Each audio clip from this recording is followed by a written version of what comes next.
ఈరోజే పాల్గొన పౌర్ణమి. ఈ పాల్గొన పౌర్ణమిని హోలీ పౌర్ణమి అని కూడా పిలుస్తారు. పైగా మంగళవారంతో కలిసి వచ్చింది. మరి ఎంతో శక్తివంతమైన ఈ రోజు ఈ కథను విన్నా, చదివినా, చెప్పినా, వినిపించినా జన్మల దోషాలు తొలగిపోతాయి. రాహు కేతు దోషాలు తొలగి మీరు పట్టిందల్లా బంగారమే అవుతుంది. మరి ఈ రోజు తప్పకుండా వినాల్సిన ఆ కథ ఏంటో ఇప్పుడు ఈ వీడియోలో తెలుసుకుందాం. పూర్వం దేవతలు రాక్షసుల బాధ భరించలేక శివుణ్ణి అలాగే బ్రహ్మదేవుణ్ణి వెంటబెట్టుకుని శ్రీ మహావిష్ణువు దగ్గరకు వెళ్లి చెప్తారు. దానికి శ్రీ మహావిష్ణువు దేవతలతో ఇలా పలుకుతాడు. ఓ దేవతలారా, ప్రస్తుతం రాక్షసులు బలంగా ఉన్నారు. ముందు వారితో మంచిగా ఉండి క్షీరసాగర మదనం జరపండి. ఆ తరువాత క్షీరసాగర మదనం వల్ల అమృతం బయటకు వస్తుంది. దాన్ని మీరు ఆరగించి అమరులు అవ్వండి అని చెప్తాడు మహావిష్ణువు. అప్పుడు రాక్షసులు మిమ్మల్నేమీ చేయలేరని తెలియచేస్తాడు. ఆ రాక్షసుల్లోనే రాహువు అనే రాక్షసుడు కూడా ఉంటాడు. ఈ విధంగా దేవతలు, రాక్షసులు అమృతం కోసం మందర పర్వతాన్ని కవ్వంగా మార్చి వాసుకి అనే పెద్ద పామును తాడుగా పెట్టి క్షీరసాగర మదనం చేస్తారు. అంటే పాల సముద్రాన్ని చిలకడం ప్రారంభిస్తారు. ఇలా సముద్ర మదనం జరిపే సమయంలో అమృతానికి ముందు హాలాహలం అంటే కాలకోట విషం ఉద్భవిస్తుంది. ఆ మహాశివుడు తన కంఠంలో ఆ విషాన్ని బంధించి సృష్టిని కాపాడతాడు. అందుకే ఆయన గరల కంఠుడు అయ్యాడు. ఇలా ఒకదాని తర్వాత ఒకటి అనేక వస్తువులు ఉద్భవించాయి. అప్సరసలు, కల్పవృక్షము, కామధేనువు, ఐరావతం, లక్ష్మీదేవి, చంద్రుడితో పాటు అమృతం కూడా పుట్టింది. ఇక ఎంతో కష్టంతో దేవతలు, రాక్షసులు సముద్ర మదనం చేసి అమృతాన్ని పొందారు. ఆ అమృతాన్ని చూడగానే రాక్షసులు దేవతలను బెదిరించి లాక్కున్నారు. అలా లాక్కోవడం, నాకు కావాలి అంటే నాకు కావాలి అని వారిలో వారే కొట్టుకోవడం మొదలుపెట్టారు. అలా ఒకరిని ఒకరు కొట్టుకుంటూ అమృతం చేతులు మారిపోతూ ఉంది. ఇది చూసిన దేవతలు లబోదిబోమంటూ బాధపడి శ్రీ మహావిష్ణువును శరణు వేడారు. అప్పుడు శ్రీ మహావిష్ణువు వారిని ఓదార్చి జగన్మోహిని అవతారమెత్తి ఆ రాక్షసుల వద్దకు వెళ్లి వయ్యారాలు వలకపోసుకుంటూ తన అందాలను చూపిస్తూ అటూ ఇటూ తిరుగుతూ ఉంటే జగన్మోహిని యొక్క అందాన్ని ఆ రాక్షసులు చూసి ఆమె వెంట పడ్డారు. ఇక రాక్షసులు తన దగ్గరకు రాగానే వారిని తన అందంతో మభ్యపెట్టి వారితో ఇలా పలికింది జగన్మోహిని. ఓ దానవులారా, దేవతలు, రాక్షసులు అన్నదమ్ములు అవుతారని ఇలా మీరు కష్టపడి అమృతాన్ని సంపాదించారు. కాబట్టి మీ ఇద్దరికీ సమానంగా అమృతాన్ని పంచుతాను అని చెప్పి దేవతలను, రాక్షసులను 2 వరుసలుగా కూర్చోబెట్టి దర్భల మీద అమృత కలశాన్ని పెట్టి దేవతలకు అమృతం పోస్తూ రాక్షసులను తన వయ్యారాలతో మభ్యపెట్టింది జగన్మోహిని. ఇక మోహిని మాయలో పడిన రాక్షసులు దాన్ని కనిపెట్టలేకపోయారు. కాని అందులో రాహు అనే రాక్షసుడు మోహిని చేసే మోసం గ్రహించి దేవతల వరుసలో కూర్చున్నాడు. ఆ విధంగా అమృతాన్ని సేవించాడు. రాహువును కనిపెట్టిన సూర్యుడు, చంద్రుడు ఆ విషయాన్ని శ్రీ మహావిష్ణువుకు సైగ చేశారు. వెంటనే శ్రీ మహావిష్ణువు తన సుదర్శన చక్రంతో రాహు యొక్క తల నరికేశాడు. వెంటనే అమృతం పడ్డం ఆగిపోయి జగన్మోహిని అదృశ్యం అవుతుంది. రాహువు అప్పటికే అమృతం సేవించాడు కాబట్టి అతను మరణించడు. తలభాగం, మొండెం భాగం వేరు కావడంతో తలను రాహువుగాను, మొండాన్ని కేతువుగాను పిలుస్తూ ఉంటారు. ఇక సూర్యచంద్రుల ద్వారా తనకు కీడు జరిగింది కాబట్టి సూర్యచంద్రులు తనకు అపకారం చేశారు అనే ఉద్దేశంతో ప్రతి సంవత్సరం రాహుకేతువులు సూర్యచంద్రులను మింగడానికి ప్రయత్నిస్తూ ఉంటారు. వీటినే మనం చంద్రగ్రహణం, సూర్యగ్రహణం అని పిలుస్తాము. దేవతలు, రాక్షసులు అమృతం కోసం ఘర్షణ పడుతూ ఉండడం చూసిన వాసుకి తనకి కూడా అమృతం కావాలి అని ఏమీ చేయలేక అమృత కలశం పెట్టిన దర్భల దగ్గరకు వెళ్లి ఆ అమృతం దర్భలపై పడిందని ఒక దర్భను నాకింది. అమృతం రాకపోగా దర్భ పదునకు దాని నాలుక నిలువుగా చిరిపోయింది. అప్పటినుంచి వాసుకి సంతానమైన పాములకు నాలుక నిలువుగా చీరి 2 నాలుకలు ఉన్నట్లు కనిపిస్తుంది. సూర్య చంద్రగ్రహణాలు ఏర్పడ్డానికి కారణం వివరించే పురాణ కథ ఇదే. ఈరోజు ఈ కథను విన్నా చదివినా మీ ఇంట్లో సకల శుభాలు కలుగుతాయి. మరి చంద్రగ్రహణం వెనుక ఉన్న యథార్థ సంఘటన గురించి తెలిపే ఒక పురాణ కథను ఇప్పుడు తెలుసుకుందాం. ప్రాచీన కాలంలో ధనార్దని అనే ఒక భక్తుడు ఉండేవాడు. అతను చిన్న గ్రామంలో నివసించేవాడు. అతనికి చంద్రదేవుని పట్ల అపారమైన భక్తి ఉండేది. ప్రతిరోజు చంద్రోదయం అయ్యే సమయానికి అతను స్నానం చేసి చంద్రుడికి ప్రణామం చేసి అర్చన చేసేవాడు. ఒకరోజు గురువు ఆజ్ఞ ప్రకారం ఆయన మహావ్రతాన్ని ప్రారంభించాడు. ఈ వ్రతంలో చంద్రగ్రహణం రోజున ఉపవాసముండి చంద్రుని దర్శించి పూజ చెయ్యాలి. ఈ విధంగా ఆ వ్రతం చేసిన వారికి అష్టైశ్వర్యాలు లభిస్తాయని చెప్తారు. ఆ రోజు అతను చంద్రదేవుణ్ణి భక్తి శ్రద్ధలతో పూజించి ధ్యానంలో మునిగిపోయి ఉన్నాడు. అప్పుడు చంద్రుడు స్వయంగా అతనికి ప్రత్యక్షమయ్యాడు. అతనితో చంద్రుడు ఇలా పలికాడు, నీ భక్తి నాకు ఎంతో ప్రీతికరంగా ఉంది. నీ కోరిక చెప్పు, నీకు వరాన్ని ప్రసాదిస్తాను అని పలికాడు. దానికి అతను ఆనందంతో ఇలా అన్నాడు, ప్రభూ, మీ కాంతి ఎప్పటికీ కలుషితం కాకూడదు, ఎప్పటికీ వెలుగులు ఇస్తూ ఉండాలి అని పలికాడు. దానికి చంద్రుడు కొంచెం విషాదంగా చూసి ఇలా అన్నాడు, ధర్మం ప్రకారం నేను శాపగ్రస్తుణ్ణి.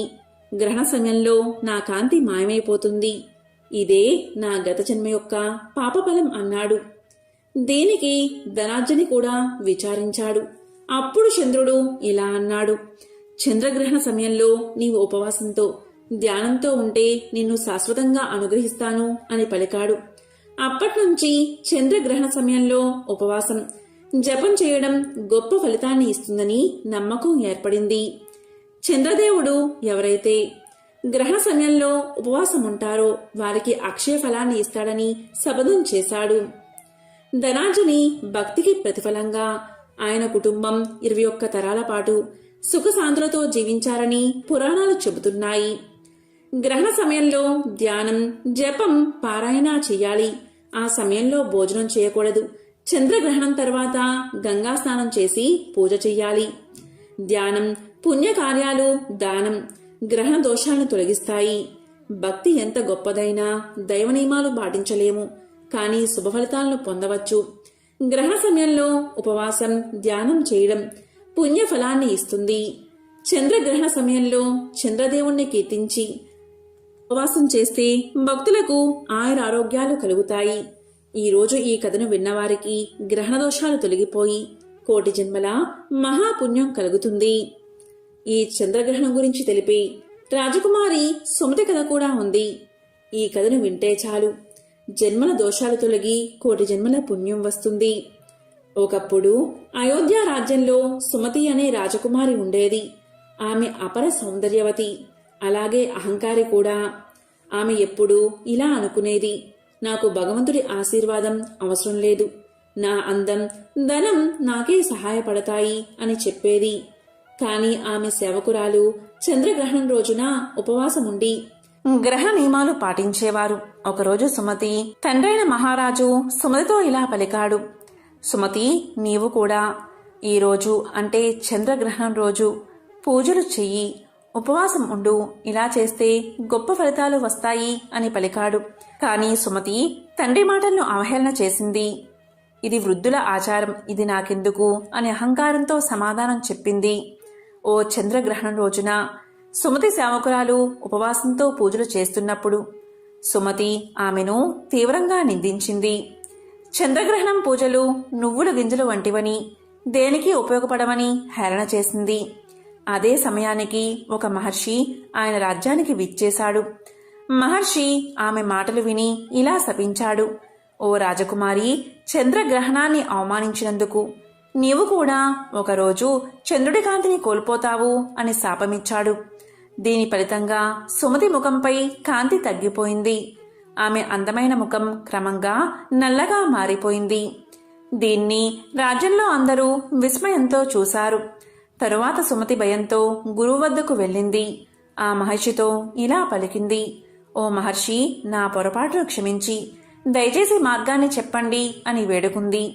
అప్పుడు గురువు ఇలా ఉపదేశించాడు. సుమతి, చంద్రగ్రహణ సమయంలో ఉపవాసముండి పూజలు చెయ్యి, నదిలో స్నానం చేసి దానం చెయ్యి, అప్పుడు నీ శాపం తొలగిపోతుంది అని పలికాడు. అప్పుడు సుమతి ఓ చంద్రగ్రహణం రోజున వ్రతాన్ని పాటించింది. కొన్ని నెలలు అలా చేసిన తర్వాత ఆమె పాత అందం తిరిగి వచ్చింది. ఆ రోజు నుంచి సుమతి చంద్రుడి మీద నమ్మకంతో చంద్రవ్రతాన్ని పాటించేది. ఎవరైనా సరే గ్రహణ మత్యాన్ని నియమాలను అవహేళన చేస్తే దుష్ఫలితాలు తప్పవు. పాపాలన్నీ తొలగి మోక్షం కలగాలి అంటే ఈ వ్రతాన్ని పాటించడం అనివార్యం. ఈరోజు ఎవరైతే ఈ కథను వింటారో మీకు గ్రహణ దోషాలన్నీ తొలగి సకల శుభాలు కలుగుతాయి. అదృష్టవంతులు మాత్రమే ఈరోజు చంద్రగ్రహణం యొక్క కథలు వింటారు. ఈరోజు హోళికా పౌర్ణమి అనే పేరు ఎలా వచ్చిందో తెలిపే పురాణ కథను ఇప్పుడు తెలుసుకుందాం. రాక్షసులకు రాజైన హిరణ్యకశ్యపుడు చాలా కాలం తపస్సు చేసి తన్ను చంపడం, ఇతరులకు అసాధ్యమయ్యేలాగా బ్రహ్మచే వరాన్ని పొందాడు. గాలిలో కాని, ఆకాశంలో కాని, భూమిపై కాని, నీటిలో కాని, అగ్నిలో కాని, రాత్రి కాని, పగలు కాని, దేవ దానవ మనుషులచే కాని, జంతువులచే కాని, ఆయుధాలచే కాని, ఇంట గాని బయట గాని మరణం ఉండకూడదు అని వరాన్ని కోరుకున్నాడు. అలాగే బ్రహ్మ తదాస్తు అంటూ వరాన్ని ప్రసాదించాడు. ఇక వరగర్వంతో హిరణ్యకశ్యపుడు విజృంభించాడు. దేవతలను జయించాడు. ఇంద్ర సింహాసనాన్ని ఆక్రమించాడు. పంచభూతాలను నిర్బంధించాడు. తపస్సులను భంగపరిచాడు. సాధువులను హింసించసాగాడు. అప్పుడు దేవతలు హిరణ్యకశ్యపుడి బాధలు తట్టుకోలేక పాహిమామంటూ విష్ణువుతో తమ బాధను మొరపెట్టుకున్నారు. అప్పుడు విష్ణువు ఇలా పలికాడు. కన్న కొడుకునకు ఆపన్నత తలపెట్టినవాడు హిరణ్యకశ్యపుని పట్టి వధింతును, మీకు భద్రమగును అని చెప్పి వారికి అభయాన్ని ఇచ్చాడు. హిరణ్యకశ్యపుడు తపస్సు చేసుకునే కాలంలో దేవతలు అదను చూసుకుని అతని రాజ్యంపై దండెత్తి క్రూరంగా కొల్లగొట్టారు. గర్భవతి అయిన రాక్షసరాజు భార్యను ఇంద్రుడు చెరపట్టగా నారదుడు ఇంద్రుణ్ణి మందరించి ఆమెను రక్షించి తన ఆశ్రమానికి తీసుకుపోయాడు. ఆ సమయంలో నారదుడు భాగవత కథలను ఆమెకు వినిపించేవాడు. ఆ భాగవత కథలను గర్భంలో ఉన్న ప్రహ్లాదుడు గ్రహించేవాడు. తరువాత తపస్సు ముగిశాక రాజ్యానికి తిరిగి వచ్చిన హిరణ్యకశిపునకు నారదుడు అతని ధర్మపత్నిని అప్పగించాడు. వీరికి కలిగిన సంతానమే ప్రహ్లాదుడు. ప్రహ్లాదుడు జన్మతః పరమ భాగవతుడు, లలిత మర్యాదుడు, నిర్వైరుడు, అచ్యుతపద శరణాగతుడు, అడుగడుగునా మాధవాను చింతన కలవాడు, సర్వభూతాలయందు సమభావం కలవాడు, సుగుణాల రాశి. అలాంటి ప్రహ్లాదుడికి విద్యను నేర్పమని, తమ రాజ ప్రవృత్తికి అనుగుణంగా మలచమని రాక్షసరాజు తమ కులగురువులైన చండా మార్కులకు అప్పగించాడు. ఒకసారి హిరణ్యకశ్యపుడు ప్రహ్లాదుణ్ణి చేరబిలిచి, నీవు ఏమి నేర్చుకున్నావు, నీకు ఏది భద్రము అని ప్రశ్నించాడు. అప్పుడు ప్రహ్లాదుడు ఇలా పలికాడు. సర్వము అతని దివ్య కళామయము అని తలచి విష్ణువునందు హృదయం లగ్నం చేయడా మేలు అని సమాధానం చెప్పాడు. రాక్షసులకు తగని ఈ బుద్ధి నీకెలా పుట్టింది, హరిగిరి అని ఎందుకు పేలుతున్నావు అని తండ్రి గద్దించాడు. ఎంతో మండిపడ్డాడు. తన శత్రువైన విష్ణువును కీర్తించినందుకు ప్రహ్లాదుణ్ణి కఠినంగా శిక్షించమని ఆదేశించాడు. కాని శూలాలతో పొడిచినా, ఏనుగులతో తొక్కించినా, మంటల్లో కాల్చినా, కొండలపై నుండి తోయించిన ప్రహ్లాదుడికి బాధ కలగలేదు. అతను హరినామస్మరణ మానలేదు. అది చూసి రాజు ఎంతో బాధపడ్డాడు. మరొక అవకాశం అడిగి రాక్షస గురువు ప్రహ్లాదుణ్ణి గురుకులానికి తీసుకువెళ్లారు. అక్కడ ప్రహ్లాదుడు మిగిలిన రాక్షస బాలులకు ఆత్మజ్ఞానాన్ని, హరితత్వాన్ని, మోక్ష మార్గాన్ని ఉపదేశించసాగాడు. ఇలా లాభం లేదని గురువు రాజుతో మొరపెట్టుకున్నారు. ప్రహ్లాదుణ్ణి శిక్షించే క్రమంలోనే హిరణ్యకశ్యపుడు తన సోదరి అయిన హోళికను మంటల్లో కూర్చోబెట్టి ఆమె ఒడిలో తన కుమారుణ్ణి కూర్చోబెడతాడు. ఆమెకు ఒక వరం ఉంది. ఆమె శాలువా కప్పుకుని కూర్చుంటుంది. ఆ శాలువా కప్పుకోవడం వల్ల ఆమెకు ఎటువంటి హాని జరగదు. ఈ విధంగా ఆమె శాలువా కప్పుకుని ప్రహ్లాదుని ఒళ్ళో కూర్చోబెట్టుకుని మంటల్లో కూర్చుంటుంది. కాని ఆ శాలువా ఎగిరి ప్రహ్లాదుని చేరుకుంటుంది. ఈ కారణంగా ఆమె మంటల్లోనే మరణిస్తుంది. ప్రహ్లాదుడు సురక్షితంగా బయటపడతాడు. ఈ విధంగా హోళిక మంటల్లో కాలిపోవడం వల్ల చెడు నాశనమైనందుకు గుర్తుగా మనం హోళీ పండుగను జరుపుకుంటాం. కోపంతో హిరణ్యకశ్యపుడు ప్రహ్లాదుని పిలిపించి, నేనంటే సకల భూతాలు భయపడతాయి. దిక్పాలకులు నా సేవకులు, ఇక నీకు దిక్కెవరు, బలమెవరు అని గద్దించాడు. అప్పుడు ప్రహ్లాదుడు ఇలా సమాధానం చెప్పాడు. అందరికీ ఎవరు బలమో, అందరికీ ఎవరు దిక్కో ఆ విభుడే నాకు దిక్కు అన్నాడు. అప్పుడు హిరణ్యకశ్యపుడు మళ్లీ కోపంతో, ఈ అంతటా హరి అంటున్నావు కదా, ఈ స్తంభంలో నీ హరిగిరి ఉన్నాడా అని ప్రశ్నించాడు. అప్పుడు ప్రహ్లాదుడు బ్రహ్మ నుండి గడ్డి పోచ వరకు అన్నిటిలో విశ్వాత్ముడై ఉండేవాడు. ఈ స్తంభంలో ఎందుకు ఉండడు? స్తంభంలో తప్పకుండా ఉంటాడు, ఏ సందేహమూ లేదు అని సమాధానం చెప్పాడు పరమ భాగవతుడైన ప్రహ్లాదుడు. అప్పుడు హిరణ్యకశ్యపుడు, సరే చూద్దాం, ఈ స్తంభంలో విష్ణువును చూపకపోతే నీ తల తీయించేస్తాను, అప్పుడు హరివచ్చి అడ్డుపడతాడో లేదో అని చేతితో స్తంభంపై చరిచాడు. వెంటనే బ్రహ్మాండ కటాహం బద్దలయ్యే చటచటా పటపటా రావాలు ధ్వనించాయి. 10 దిక్కులా నిప్పులు చెరిగాయి. అప్పుడు నరసింహదేవుడు స్తంభం నుండి ఆవిర్భవించాడు. ఇది నరమూర్తే కాదు, కేవల హరిమూర్తియు కాదు. అప్పుడు నరసింహదేవుడు భీకరంగా హిరణ్యకశ్యపుణ్ణి ఒడిసిపెట్టి తన ఒడిలో వేసుకుని వజ్రాల వంటి తన గోళ్లతో చీల్చి చెండాడాడు. ఇలా శ్రీహరి మనిషి జంతువు కాక నారసింహుని రూపంలో పగలు రాత్రి కాని సంధ్యాకాలంలో ప్రాణం ఉన్నవి లేనివి అని చెప్పలేని గోళ్లతో ఇంటా బయటా కాక గుమ్మంలో, భూమిపైన, ఆకాశంలో కాక తన తొడపైన హిరణ్యకశ్యపుణ్ణి సంహరించాడు. బ్రహ్మవరము వ్యర్థం కాలేదు. ప్రహ్లాదుని మాట పొల్లు పోలేదు. పూర్వకాలంలో మహర్షులు తపోవనాలలో ఆశ్రమాలు నిర్మించుకుని లోక కళ్యాణానికై తపస్సు, యజ్ఞ యాగాది క్రతువులు జరుపుతూ విద్యార్థులుగా వచ్చిన బాలకులకు వారికి తగిన విద్యలను బోధిస్తూ ప్రశాంత జీవితం సాగిస్తూ ఉండేవారు.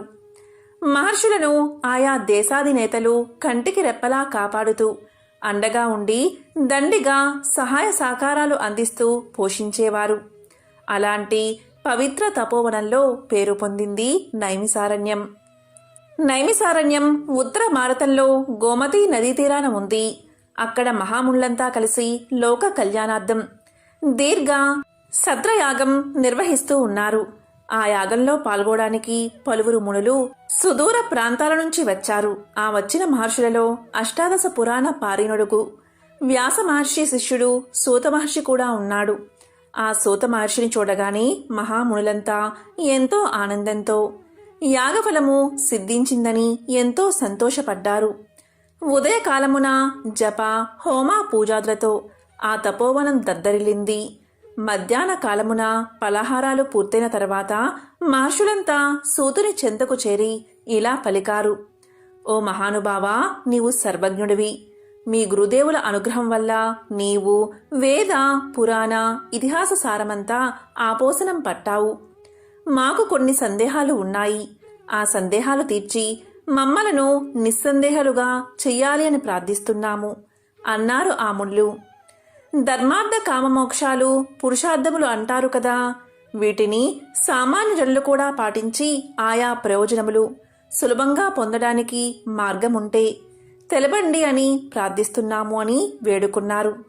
వెంటనే సూత మహర్షి ఆ ముని మండలితో ఇలా పలికాడు. తపోధనులారా, మీరు మంచి ప్రశ్నే వేశారు. మీరు అడిగినది లోకానికి ఎంతో ఉపయోగకరమైనది. సావధానంగా వినండి అని ఇలా చెప్పడం ఆరంభించాడు. మునులారా, పురుషార్థాలలో మొదటిది ధర్మం. మానవుడు ధర్మ మార్గాన సంచరించడం ప్రథమ కర్తవ్యం. ధర్మము అనగా సర్వ ప్రాణికోటికి సమ్మతమైనదే ధర్మం. ఆ ధర్మాచరణకు ముఖ్య సాధన భూతమైనదే రెండవ పురుషార్థముకు అర్థం. అర్థము అనగా ధనం.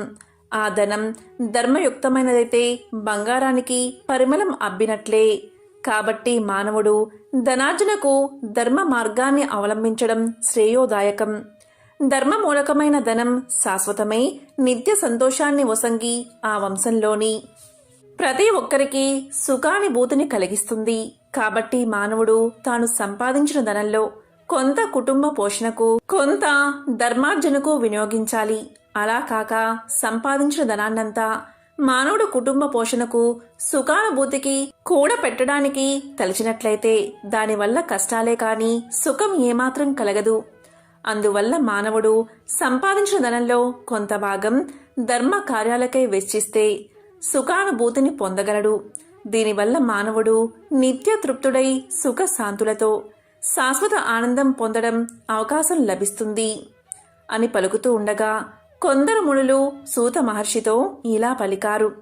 స్వామి, భగవంతుడు మానవుల్లో కొంతమందిని ధనవంతులుగా, కొంతమందిని దరిద్రులుగా ఎందుకు సృజించాడు? అందరినీ ఒకే విధంగా సృజింపవచ్చు కదా, ఈ పక్షపాత బుద్ధి ఎందుకు అని ప్రశ్నించగా సూతుడు ఇలా చెప్పాడు. ఓ మునులారా, భగవంతుని దృష్టిలో ఏ విధముకు పక్షపాతమూ లేదు. భగవంతుడు అందరినీ ఒకే విధంగా సృష్టిస్తాడు. కానీ ఆయా ప్రాణుల పూర్వజన్మ ప్రారబ్ధం అనుసరించి కష్టసుఖాలు వారికి కలుగుతున్నాయి. దీనికి ఉదాహరణగా సుసర్మోపాఖ్యానము వినిపిస్తాను, శ్రద్ధగా వినండి అని ఈ విధంగా చెప్పడం ఆరంభించాడు.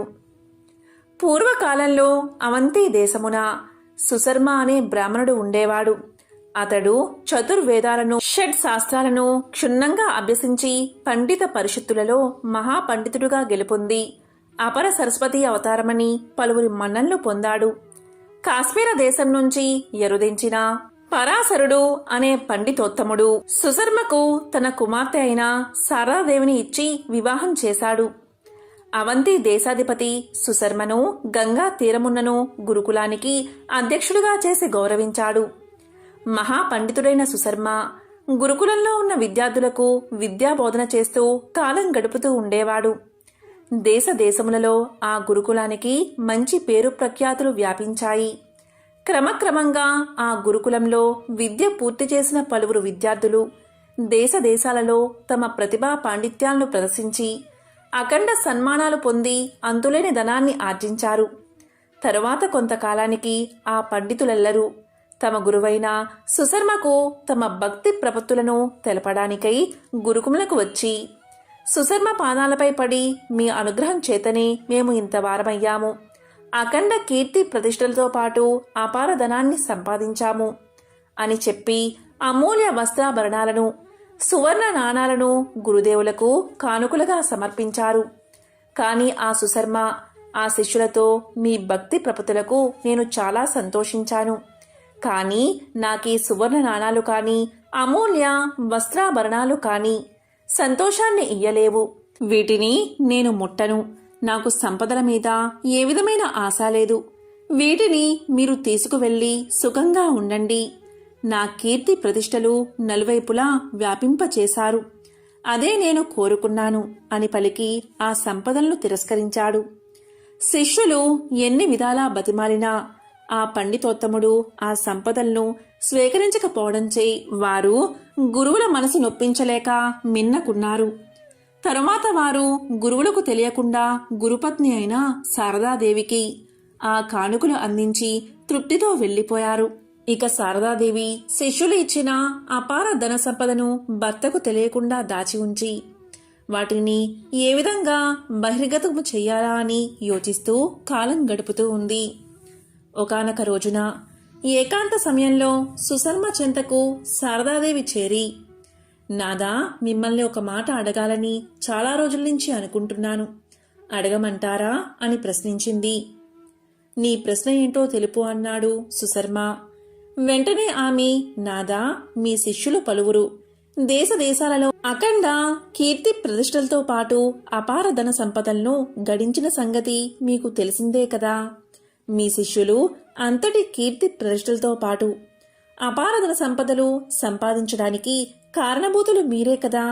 అట్టి మీరు సర్వస్వము వదిలి కూపస్థ మండూకము వలె ఈ గురుకుమలని నమ్ముకుని దినభత్యంతో కాలక్షేపం చేయడం భావ్యంగా ఉన్నదా మీకు ధనధాన్యములపై ఆశ లేకపోవచ్చు. కానీ నేను, నా పిల్లలు ధనహీనులుగా బతకడం దుర్భరంగా ఉంది. మా కోరిక తీర్చడానికై మీరు కూడా దేశాటనం చేసి, ప్రతిభా పాటవాలను ప్రదర్శించి, మహారాజులను మెప్పించి మణి మాణిక్యాలను, అగ్రహారాలను సంపాదించండి. లేకపోతే మేమీ మనోవేదనతో కొంతకాలానికి అసువులు బాసుతాము అని నిష్కర్షగా చెప్పింది. అంతటా ఆ మహాపండితుడు ఆమెతో ఇలా పలికాడు. ఓ శారదా, ధనం శాశ్వతం కాదు. దానివల్ల సుఖాన్ని పొందలేము, దుఃఖాన్నే కలిగిస్తుంది.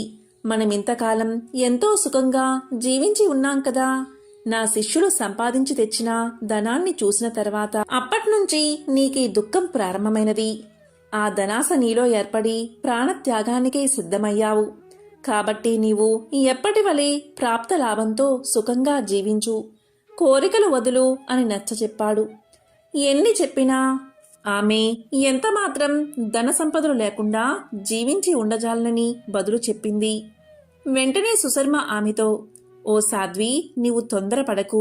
నేను నా పాండిత్యాన్ని ప్రదర్శించి రాజాదిరాజులను యాచింపలేను. నీ కోరిక తీరడానికి ఆ మహాలక్ష్మీదేవిని మెప్పించి కనకవర్షం కురిపింప చేయగలనని ఆమెను శాంతింపచేశాడు.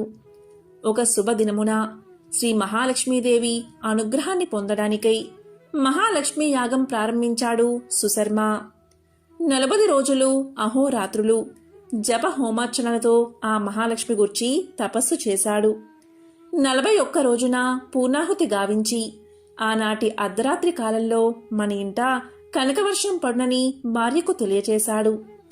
దాంతో ఆ శారదాదేవి ఎంతో సంతోషంతో అర్ధరాత్రికై ఎదురుచూడసాగింది. అర్ధరాత్రి అయింది కాని ఆ ఇంట కనకవర్షం కాదు కదా, కనీసం నీటి తుంపర్లైనా పడలేదు. క్రమంగా తెల్లవారిపోయింది. అప్పుడు శారదాదేవి సుఖ నిద్ర నుంచి మేల్కొన్న సుశర్మ దగ్గరకు చేరుకుని, నాదా, మీ మాటలు నీటి మూటలయ్యాయి. కనకవర్షం కాదు కదా, కనీసం నీటి తుంపర్లు కూడా పడలేదు. రాత్రి అంతా సుఖనిద్ర మాని రెప్పపాటు కూడా వేయక ఎదురుచూశాను. నా ఆశలు అడియాసలు అయ్యాయి. నేనెంతో దురదృష్టవంతురాల్ని అయ్యాను. మీ వంటి బూటకుమలాడు భర్తను కట్టుకుని నేను మోసపోయాను. మీ కళ్ళ ఎదుటే నేను ప్రాణత్యాగం చేస్తాను అని పలకగా ఆ పండితోత్తముడు తన భార్యతో ఇలా అన్నాడు. ఓ శారదా, నేను మహాలక్ష్మీదేవిని ఉద్దేశించి భక్తి శ్రద్ధలతో అఖండ తపస్సు చేశాను. ఆమెకు నాపై కరుణ కలగలేదు. అసత్యవాదిగా నాకు పేరు తెచ్చిన ఆ మహాలక్ష్మిని నా కళ్ళెదుట అభిచార హోమం చేసి బూడిద పాలు చేస్తాను అని ఘోర శపథం చేసి ఉదయకాలమున అభిచార హోమానికి సంసిద్ధుడు అయ్యాడు. సుశర్మ నల్లని వస్త్రాలు ధరించి రౌద్ర రూపముతో అభిచార హోమానికి ఉపక్రమించాడు. వేప సమిదలు అగ్నిలో వేయడం ఆరంభించాడు. అగ్నిదేవుడిలో రౌద్ర రూపం చేర్పడినట్లు నీలకాంతులతో అగ్ని ప్రజ్వరిల్లుతూ ఉన్నాడు. ఆ సమయంలో సుశర్మ తాటి ఆకుపై గంటముతో తానింతకాలం తపస్సు చేసిన మహాలక్ష్మి మంత్రాన్ని బీజాక్షరములతో లిఖించి ప్రాణప్రతిష్ఠ గావించి దాన్ని అగ్నికుండంలో హోమం చేయుటకు సంసిద్ధుడు అవుతూ ఉండగా దూరం నుంచి, ఓ సుశర్మ, నీవు హోమం ఆపు ఆపు అని ఒక స్త్రీ ఆర్తనాదము కర్ణ కఠోరంగా వినిపించింది. వెంటనే సుశర్మ హోమం ఆపి ఆ ఆర్తనాదం వినబడే దిక్కుకు చూడగా ఒక స్త్రీ జుట్టు విరబూసుకుని మలిన వస్త్రాలతో కాంతిహీనమైన దేహ సౌందర్యంతో ఎదురువచ్చి హోమం ఆపమని కోరింది. వెంటనే సుశర్మ, అమ్మా, నీవెవరు, ఎందుకు నా హోమాన్ని ఆపు చెయ్యాలి అని ప్రశ్నించాడు. వెంటనే ఆమె, ఓ సుశర్మ, నీవెవరి కొరకై 40 రోజులు అఖండ తపస్సు జరిపావో ఆ మహాలక్ష్మిని నేను.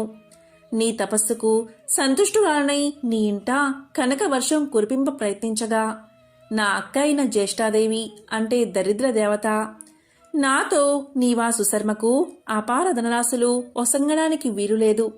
అతడు పూర్వం 7 జన్మల్లో ఎవ్వరికీ ఏ దానమూ ఇవ్వలేదు, ఎవరికి ఏమీ పెట్టలేదు. ఆ ప్రారబ్ధ దోషం వల్ల ఈ జన్మలో దరిద్రుడిగానే ఉండాలి. ఈ తపఃఫలం వల్ల అతడు మరుజన్మలో రాజ సంపదలను అనుభవిస్తాడు అని అడ్డగించింది. నేను ఆమె మాటలను తోసిపుచ్చి నీ ఇంట కనకవర్షం కురిపించడానికి పూనుకోగా నా సర్వశక్తులను స్వీకరించి నన్నీ విధంగా అలక్ష్మిగా మార్చినది.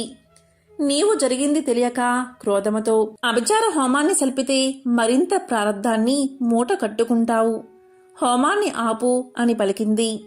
వెంటనే ఆ మహాపండితుడు ఆమెతో నేను జీవించి ఉండగాని నా దారాపుత్రులా కోరిక తీర్చాలి అనుకున్నాను.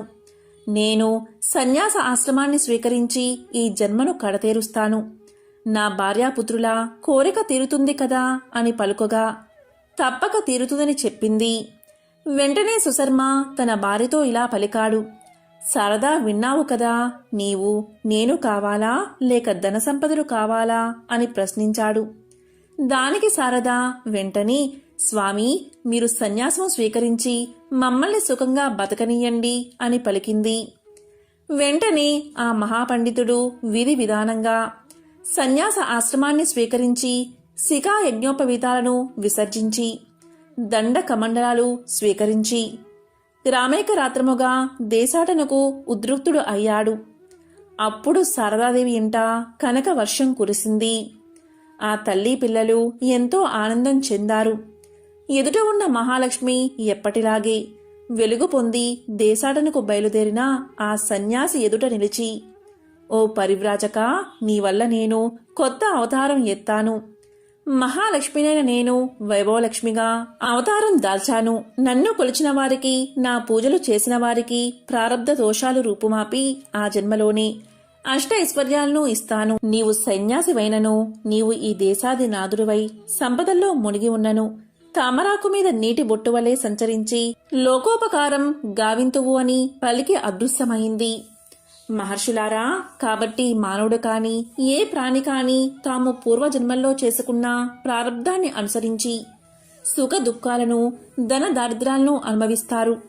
అష్టలక్ష్మి అవతారాల కంటే వైభవలక్ష్మి అవతారం సర్వోత్కృష్టమైనది. ప్రారబ్ధ దోషాన్ని కూడా రూపుమాపి అఖండ ఐశ్వర్యాలను ప్రసాదించే అవతారమే వైభవలక్ష్మి అవతారం. ఈమెను శ్రద్ధతో ఆరాధించిన వారు తప్పక తాము కోరుకున్న ధర్మయుక్తమైన కోరికలు తప్పకుండా తీరును. ఓం నమః శివాయ. ఓం శ్రీ మాత్రే నమః.